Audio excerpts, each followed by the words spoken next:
In this problem, they has given the electric field on the surface of a perfect conductor is given as a 2 volts per meter. The conductor is immersed in water with epsilon is given as a ut epsilon naught. Then they ask me to find the surface charge density. Right. They has given the electric field on the surface of the conductor.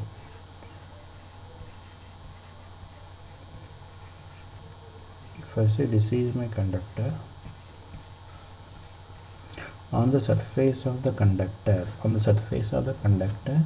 as we know, according to the boundary conditions, the tangential components of electric field on the surface of a conductor are zeros. These are the tangential components. The tangential components of electric field on the surface of conductor is 0, and we have the only the normal components will exist on the surface of a conductor. On the surface of a conductor, electric field is completely normal to the conductor surface. Of course, they has given in this case the electric field on the surface of a conductor is given as how much? It is given as a 2 volts per meter. 2 volts per meter. The electric field on the surface of a conductor is given as what? It is a rho s by epsilon. Rho s by epsilon.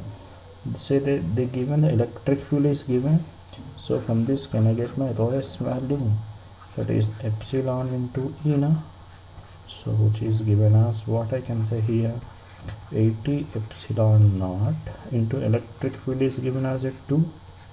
So this is what I can say, 160 into. So how much this value? You can simplify this thing now. So 160 into epsilon naught value. How much is epsilon naught value?